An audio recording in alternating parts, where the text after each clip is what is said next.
सजात्म स्वरूप परम गुरु शुद्ध चैतन्य स्वामी ने नमः। स्यद्वाद नये षट द्रव्य गुण पर्याय और प्रमाण का जड़ कर्म चेतन बंध का अरु कर्म के अवसान का कह कर स्वरूप यथार्थ जग का जो किया उपकार है उसके लिए जिन वाणी माँ को वंदना शतवार है, वंदना शतवार है।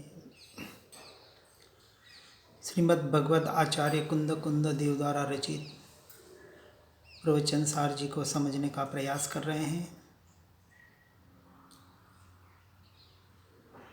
गाथा 16 में 6 कारक को हमने समझने का प्रयास किया।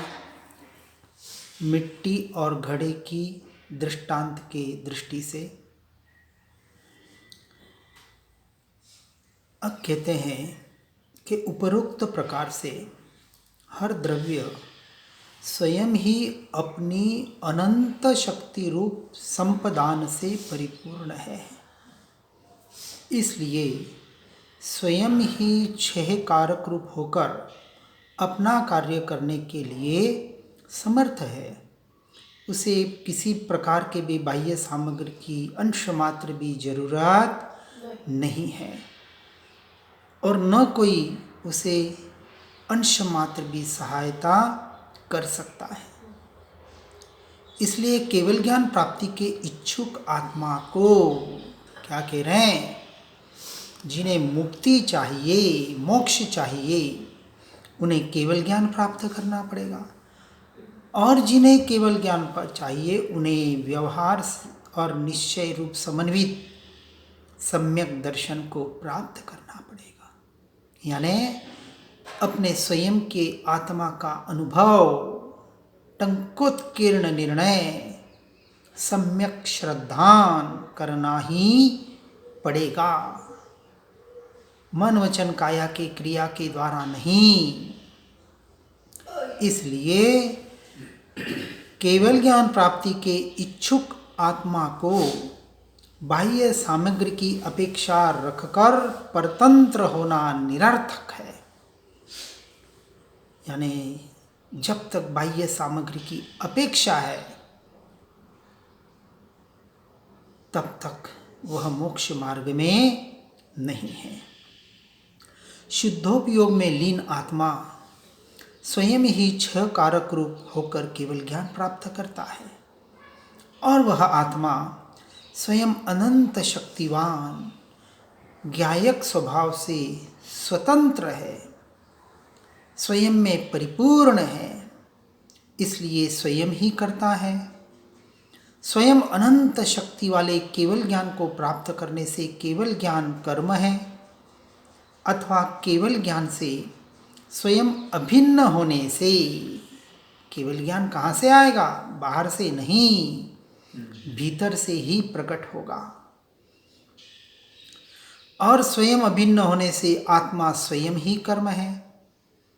अपने अनंत शक्ति वाले परिणमन स्वभाव रूप उत्कृष्ट साधन से, यानी स्वभाव रूपी साधन से, स्वभाव रमणता से केवल ज्ञान को प्रकट करता है। इसलिए आत्मा स्वयं ही कारण है, अपने को ही केवल ज्ञान देता है। इसलिए आत्मा स्वयं ही संप्रदान है और अपने में से ही मति श्रुतादि अपूर्ण ज्ञान दूर करके केवल ज्ञान को अपने से अपने में प्रकट करता है। इसलिए स्वयं सहज ज्ञान स्वभाव के द्वारा ध्रुव रहता है, इसलिए स्वयं ही अपादान है और अपने में ही अर्थात अपने ही आधार से केवल ज्ञान प्रकट करता है। अपने यानी अपने स्वरूप और स्वभाव के आधार से, इसलिए स्वयं ही अधिकरण है। 6 के 6 कारक वापस शब्दों में न अटक कर सिर्फ इतना ही समझना है कि बाहर कुछ भी नहीं है, सब कुछ हमारे भीतर हमारी आत्मा में, हमारे स्वयं में ही सब कुछ रहा हुआ है। इस प्रकार स्वयं 6 कारक रूप स्वयं से स्वयं में परिणमित होता है। इसलिए यह आत्मा स्वयं स्वयंभू कहलाता है, अथवा अनादिकाल से अति दृढ़ बंधे हुए ज्ञानावरण, दर्शनावरण, मोहनी और अंतराय रूप द्रव्य तथा भावघाती कर्मों को नष्ट करके स्वयमेव आविर्भूत हुआ, अर्थात किसी की सहायता के बिना अपने आप ही स्वयं से स्वयं में प्रकट हुआ। इसलिए स्वयंभू कहलाता है। अब इस स्वयंभू के शुद्धात्म स्वभाव की प्राप्ति के अत्यंत अविनाशीपना और कथनचित यानी किसी प्रकार से उत्पाद व ध्रुवीय युक्तता का गाथा 17 में विचार करते हैं। गाथा के अर्थ में कुंद आचार्य देव कहते हैं, उसके यानी अपने शुद्ध आत्म स्वभाव को प्राप्त आत्मा के विनाश रहित उत्पाद है और उत्पाद रहित विनाश है। उसके ही फिर स्थिति, उत्पाद और विनाश का समवाय मिलाप, एकत्रपना विद्यमान है। अब इस अर्थ को अमृत चंद्राचार्य जी अपने टीका में कहते हैं कि वास्तव में इस शुद्धात्म स्वभाव को प्राप्त यानी आत्मा के शुद्धोपयोग के प्रसाद से हुआ। किसके प्रसाद से? परमात्मा की कृपा से नहीं। प्रसाद यानी कृपा, किसी सद्गुरु के कृपा से नहीं, किसी शास्त्र की कृपा से नहीं। ये तो व्यवहार का कथन है। व्यवहार विनय होता है, सद्देव सद्गुरु सच्शास्त्र की कृपा से हमें प्राप्त हुआ, ऐसा व्यवहार की अपेक्षा से कहा जाता है, निमित्त को लक्ष्य रखे। परंतु हमने जैसे पहले भी लिखा था, कहा था, शास्त्रों में जो बताया है, निमित्त से कार्य नहीं होता और निमित्त के बगैर भी कार्य नहीं होता। जब उपादान की योग्यता परिपक्व हो जाती है, काल लब्धि पक जाती है, तो निमित्त अपने आप मिलते ही मिलते हैं। ऐसे प्रकृति की रचना है। इसलिए आत्मा के शुद्धोपयोग के कृपा से स्वयं की कृपा से हुआ, जो शुद्धात्म स्वभाव से उत्पाद है, वह पुनः उस रूप से प्रलय का अभाव होने से विनाश रहित है। और उस आत्मा के शुद्धोपयोग के प्रसाद से हुआ, जो अशुद्ध आत्म स्वभाव से विनाश है, वह पुनः उत्पत्ति का अभाव होने से उत्पाद रहित है।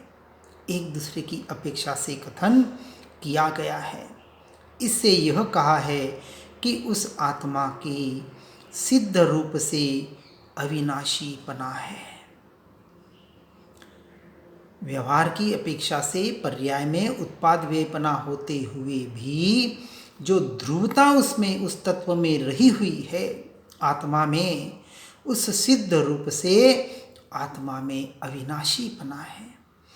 ऐसा होने पर भी आत्मा के उत्पाद व्यय और द्रव्य का समवाय विरोध को प्राप्त नहीं होता, क्योंकि वह विनाश रहित उत्पाद के साथ और उत्पाद रहित विनाश के साथ और उन दोनों के आधारभूत द्रव्य के साथ जो ध्रुव तत्व है, त्रिकाली तत्व है, उसके साथ समवेत है, यानी तन्मयता से युक्त है, एकमेक है। उत्पाद व्यय हर समय पर्याय में एक पर्याय उत्पन्न होती है, एक पर्याय व्यय होती है। जिस क्षण एक पर्याय व्यय होती है, उसी क्षण दूसरी पर्याय उत्पन्न होती है। इस अपेक्षा से यह एक में व्यवहार की अपेक्षा से कहा गया, परंतु द्रव्य दृष्टि में यह कहीं भी नहीं आता है। मात्र एक परिपूर्ण घनपिंड अभेद अखंड एक त्रिकाली ध्रुव तत्व ही दृष्टि का विषय बनता है, ज्ञान का विषय कुछ भी बने। इस प्रकार उस आत्मत्व की अपेक्षा से यह जीव द्रव्य ध्रुव है, परमानेंट है, और पर्याय की अपेक्षा से उत्पाद और व्यय रूप परिणमित हो रहा है। जो सिद्ध परमात्मा की भी हो रही है तो हमारी भी हो रही है, उसमें कोई बड़ी बात नहीं है। परंतु सिद्ध परमात्मा की हर पर्याय शुद्ध और शुद्ध ही उत्पन्न और व्यय हो रही है। वहाँ उनका उपयोग निरंतर ज्ञान स्वभाव में ही स्थिर है। अभी हमारा उपयोग व्यवहार की अपेक्षा से मलिन हो रहा है। निश्चय से तो नहीं हो रहा, परंतु पर्याय के उस एक क्षण की अवस्था को भी अस्वीकार नहीं किया जा सकता। इस तरह से अब उत्पाद, व्यय और द्रव्य सर्वद्रव्यों के साधारण है। इसलिए शुद्ध आत्मा यानी केवली भगवान और सिद्ध भगवान के भी अवश्यंभावी है, ऐसा व्यक्त करते हैं। यानी ये उत्पाद व्यय परमात्मा के भी हो रहा है। इसको गाथा 18 में कहते हैं। किसी पर्याय से उत्पाद और किसी पर्याय से विनाश सर्व पदार्थ मात्र के होता है, और किसी पर्याय से पदार्थ वास्तव में ध्रुव है। यानी उसकी टीका में अमृतचंद्राचार्य जी कहते हैं, जैसे उत्तम स्वर्ण की बाजूबंद रूप पर्याय से उत्पत्ति दिखाई देती है। अब उदाहरण से समझाते हैं कि स्वर्ण की यानी सोने की कोई वस्तु बना ले, जैसे बाजूबंद बना दिया तो यह पर्याय से उत्पत्ति दिखाई देती है। और पूर्व अवस्था रूप से वर्तने वाली अंगूठी इत्यादि पर्याय से विनाश देखा जाता है। यानी हमको कोई नया गहना बनाना हो तो बहुत जने पुराने गहनों को गलाते हैं और गलाकर उसी में से नया गहना बनाते हैं। जैसे किसी ने 20 ग्राम सोना गलाया, पुराना अंगूठी हार वगैरह जो पुराना हो चुका था, और कोई नया बाजूबंद बनाया। अब वो 20 ग्राम जो भी उसने गलाया तो पूर्व जो उसकी पर्यायें थी, यानी अंगूठी, माला, चेन, बंगड़ी जो भी था वो व्यय हो गया, यानी वो नष्ट हो गई उसका स्वरूप, और नई पर्याय उत्पन्न हुई बाजूबंद के रूप में। तो पुरानी पर्याय नष्ट हुई और नई पर्याय उत्पन्न हुई। और पीलापन इत्यादि जो पर्याय से दोनों में, अब जो सोने का जो स्वरूप था, पीला था, ठोस था, चिकना था, जैसा भी था वो वैसा का वैसा रहा। जो पीलापन जितना टच का बनाया उतने ही टच का नया चीज़ बनाई, तो पीलापन भी वैसा ही रहा, ठोसपना भी वैसा ही रहा, उसका चिकनापन भी वैसा ही रहा। यानी नए बाजूबंद में और पुरानी वस्तुओं में, दोनों में उत्पत्ति व्यय पर्याय की अपेक्षा से होते हुए भी उसके जो गुणधर्म हैं वो उत्पत्ति विनाश को प्राप्त न होने से द्रव्यत्व दिखाई देता है। उसे भी हम सोने की वस्तु ही कहते हैं, उतना ही टच है, उसकी कीमत भी उतनी की उतनी है। इस प्रकार सर्वद्रव्यों के किसी पर्याय से उत्पाद, किसी पर्याय से विनाश और किसी पर्याय से द्रव्य होता है, ऐसा जानना चाहिए। यानी एक पर्याय नष्ट हुई, नई पर्याय उत्पन्न हुई तो भी सोना तो सोना ही रहा। बंगड़ी से, अंगूठी से चेन रूप हो गया तो सोने से चांदी नहीं हो गया। इस प्रकार से दृष्टांत से समझाया है। इस बात को समझना है, उसको भावार्थ को विशेष समझाने का प्रयास करते हैं। बहुत गहरी बातें हैं, इसलिए इसको हमें गहराई से दृष्टांत के आधार पर भी समझने का प्रयास कराया जा रहा है। द्रव्य का लक्षण अस्तित्व है। हर द्रव्य अपने अस्तित्व से, स्वयं के अस्तित्व से टिका हुआ है। दूसरों के अस्तित्व से नहीं। जीव जीव के अस्तित्व से है, जड़ जड़ के अस्तित्व से है।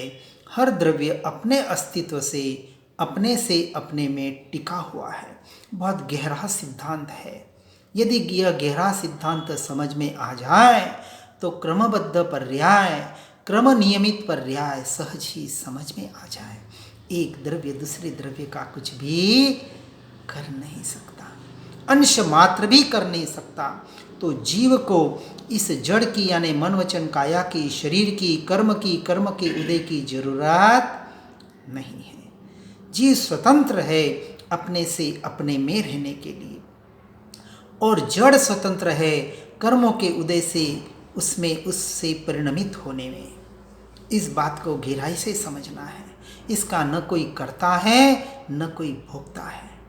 ये सारा परिणमन स्वभाव की अपेक्षा से, नियति की अपेक्षा से कहें, या इस सृष्टि के अपेक्षा से जो भी परिणमन हो रहे हैं, सारे नियमों से स्वयं में घटित हो रहे हैं।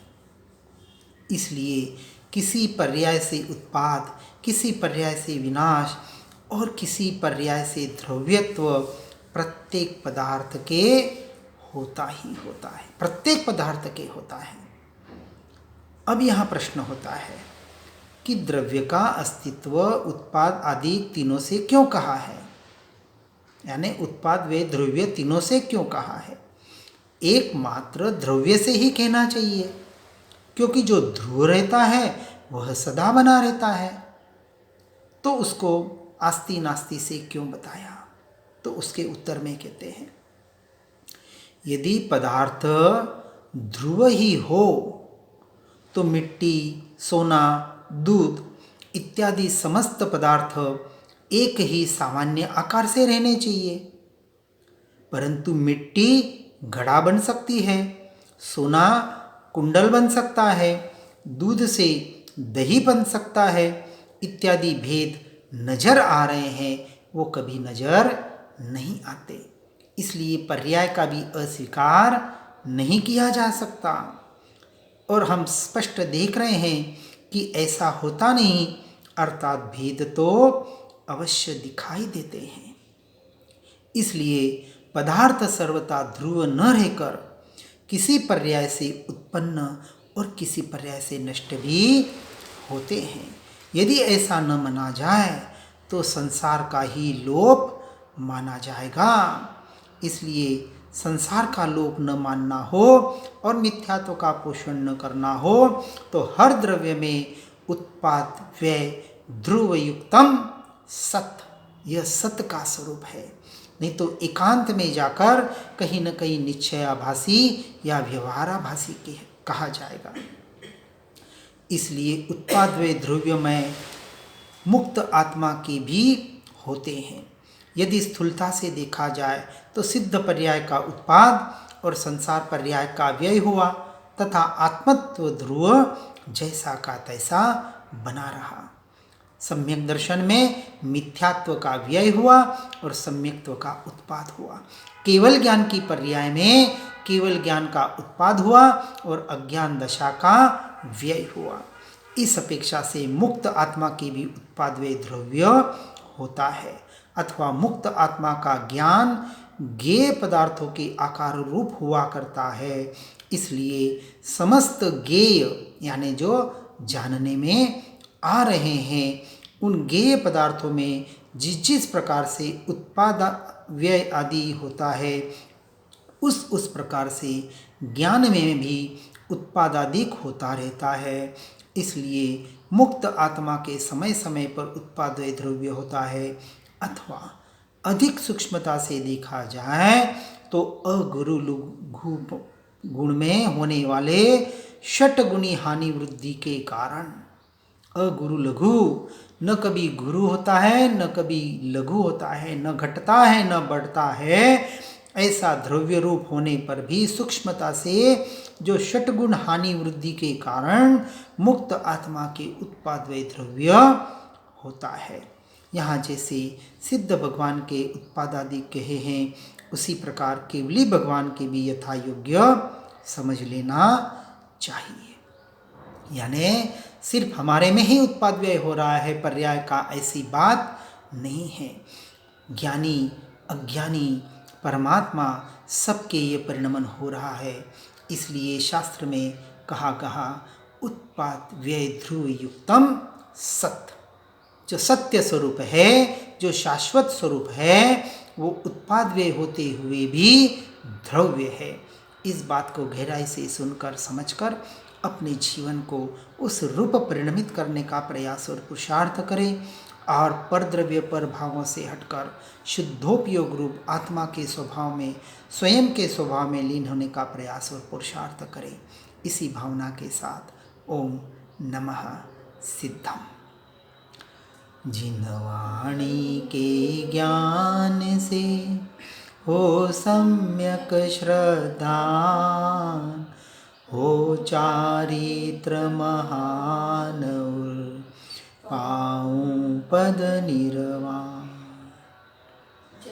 सहजानंदी शुद्ध स्वरूपी अविनाशी मैं आत्मस्वरूप, देह भिन्न ज्ञाता दृष्टा मैं, चिन्मय चेतन निज गुण भू।